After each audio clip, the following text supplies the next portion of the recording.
Thank fucking God it's over. All right.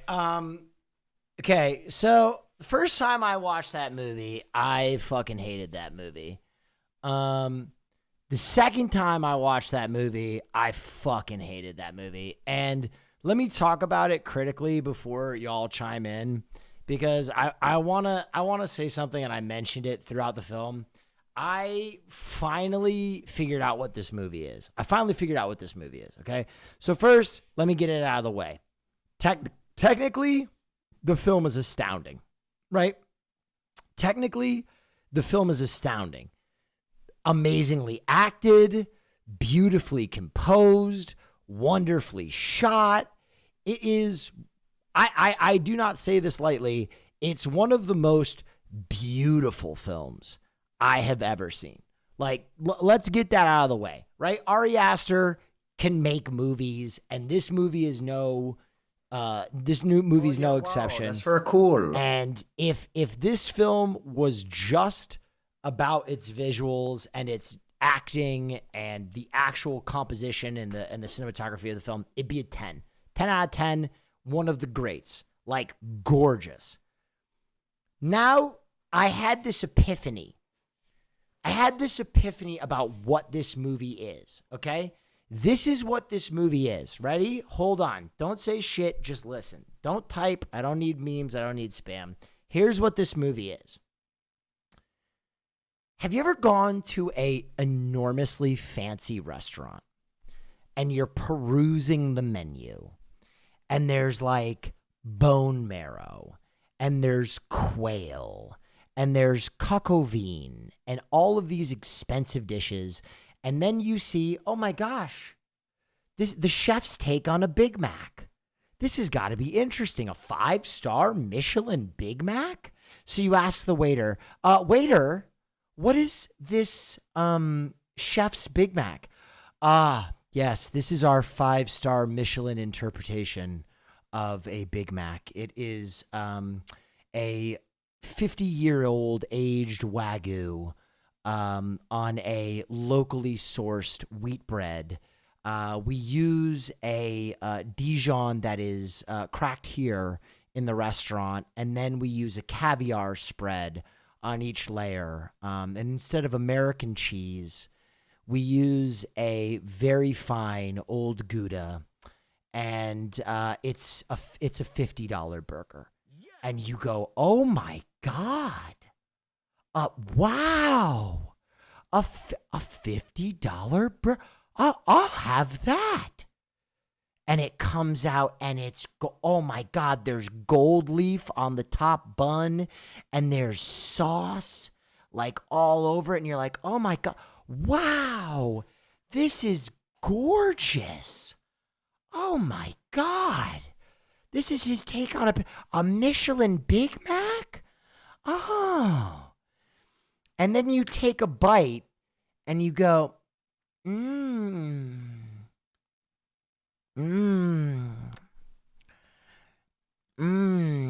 can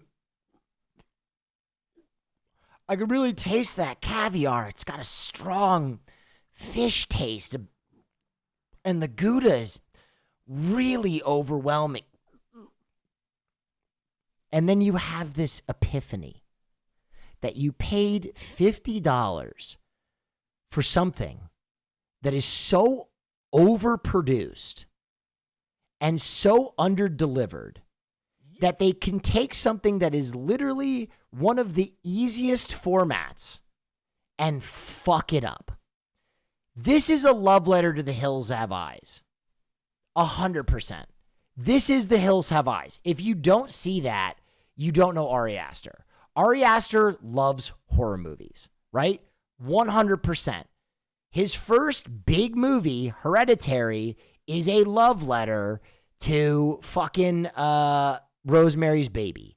This is Wicker Man. This is fucking Hills Have Eyes. This is all those films, except somehow he loses all the joy of creating a horror movie. And during the 6-hour run of this film, there is not one character that I have any emotional catharsis for or any empathy for, he almost makes you forget that beginning, which is so well done.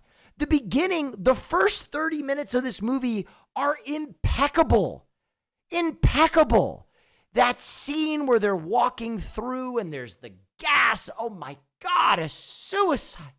Oh, fuck. And relationships are tough.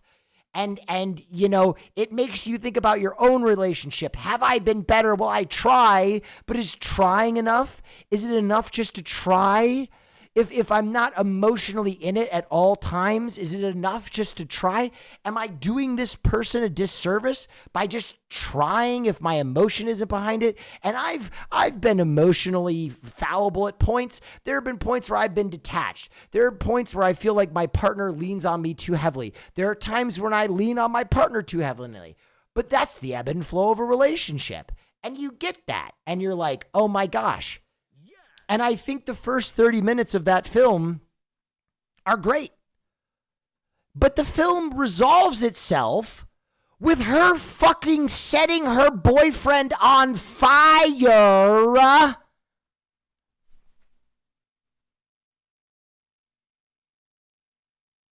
Because drug rape orgy?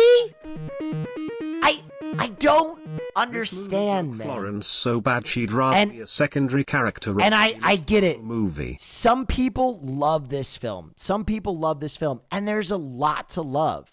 There is so much to love about this film. It is beautiful. It is well acted. It is well composed. The sound structure is great. But there is just no joy in this movie. There is no joy. It is painful to watch. Dude, oh my God. How can you make a horror film that is basically Ari Aster being like, well, I can make horror films better, and still have your characters be less plausible than the Crystal Lake teens? Dead ass, when a girl is like, in the middle of a murder spree and she's like in a Jason movie and she's like, I wonder if I should shower. I think I'll just shower. Billy, is that you? Who's there? Stop playing around. I'm going to shower and take my tits out. That is more believable than the two of them arguing about a thesis 10 minutes after two people kill themselves. What characters are those? In what world? Listen, I'm going to be honest with you. I'm going to tell you a personal story that fucked me up. When I was 13 years old, my friend John Clemlow fell out of the roof of a squash court. He fell 20 feet, shattered his arm, fractured his orbital socket, spent 2 weeks in a coma.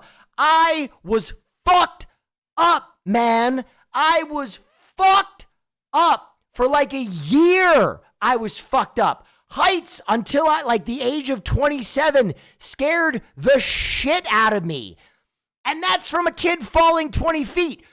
4 fucking gringos watch 2 people die, and they immediately are like, well, it's good for my thesis. Oh, yeah, wow. Fuck cool. off, dude. No, in no world, ever. And if that doesn't make you suspend your disbelief in this enormously pretentious film with a 6-hour runtime that fucking heralds how gritty and real it is, I don't know what to say to you. I do not know what to say to you.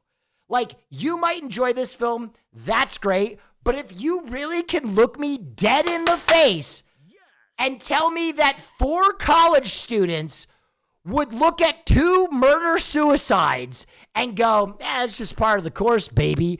Especially the ginger who misses the murder-suicide and goes, you guys didn't wake me up? Fuck off, bro.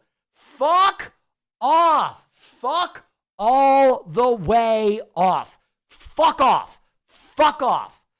It's not high art. It's just disconnected from reality. Sorry. I'm a star. And the other thing, Ballsy. I don't take no shit from anyone. The lack of a catharsis is just as good as having a neat little box of a finish. I applaud Ari for taking the risk to not feed into everyone's Shut the fuck up. Shut the fuck up. That translates to, I applaud him making a film that no one can enjoy. You know what? I've always thought films are too enjoyable. I've thought people enjoy films too much. I've always wished filmmakers would make films that no one can enjoy. That's what I want. I want a movie that's just punishment. Just give me 3 hours of my fucking eye socket getting pulverized. That's what I want. Dude, I just, movies are too fun. I hate it. Fuck off. Get out of my face with that shit. And here's the other thing. And you know what? I'm going to be honest. This is the film. This is the part of the movie that takes it for me and takes it and makes me like really flip. I could rationalize everything else.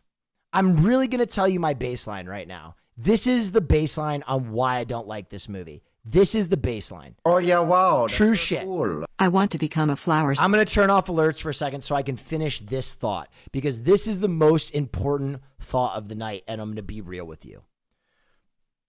I can forgive the Crystal Lake teens. I can forgive the thesis.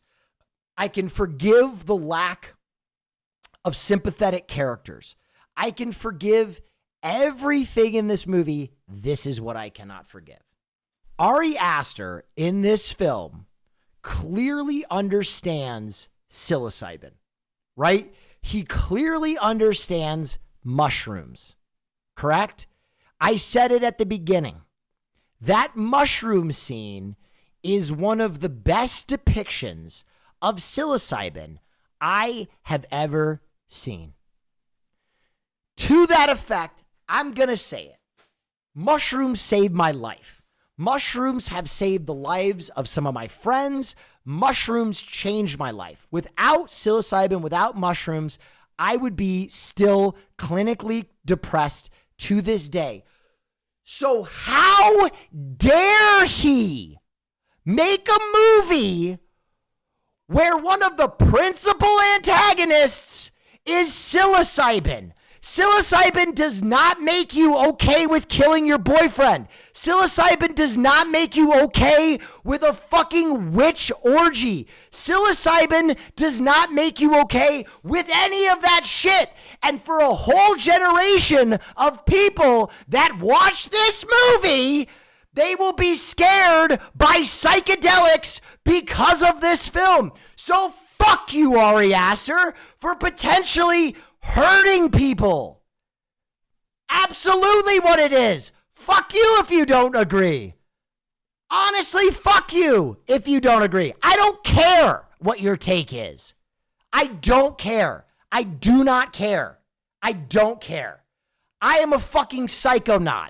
I've done DMT, mushrooms, acid, you name it, I've done it. None of them at any point would make me okay with killing my friends. Period. Full stop. And maybe I'm more sympathetic about this because literally I have lost friends to depression.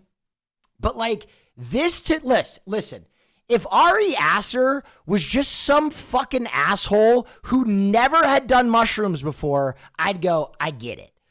But literally, you can see how much he understands psychedelics, and then you can see that the rest of the film is like psychedelics will make you crazy. Let's go. And it totally takes me out. It totally takes me out. Anyway, let me digress for all the fans. Let me digress for all the fans of this film. Missed it completely. Yeah, dude, I missed it completely. Missed it completely, bro. Yes. Fucking works in Hollywood, film masters. Shut the fuck up. Go try and teach Hassan about politics, you fucking idiot. Get the fuck out of here. I spent 20 minutes at the beginning of this rant talking about how beautiful the film is. I get it. I understand it. I just think it's a totally missed opportunity. There is a point to this movie. Obviously, this film is a very critical and insightful analysis on kind of the gray space within relationships the nature of grieving, our place in the natural world, the cycle of life and death, finding one's like place in a community. All of these themes are present and well done in the film. It is a beautiful film. It has well explored concepts. It has beautiful, amazing acting, great sound composition. It is deeply unnerving, but there are so many things about this film that just make me upset. And well done. Yeah, if you question that it's well done, I don't know what to say to you.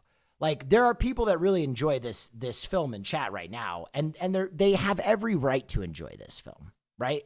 That's my take always. Ballsy. You're allowed to enjoy whatever you want. Thank you for the fun movie night, even if it was a trash movie. No, see, it's not a trash movie. This is what let me digress. I'm ballsy. I don't take no shit from anyone. I thought it was her, not the psychedelics. Like at the end, she was indoctrinated/inculcated enough to actually willingly follow the ritual. Like she was grieving and their community offered a desirable alternative for her. Yeah, I mean... Just my opinion, though. Dude, I mean, that cult worked 10 times faster than David Koresh. No, I mean, listen, guys. For everybody who enjoyed this fucking film in the chat, you are valid, all right? That's one thing I will say about my film community, okay?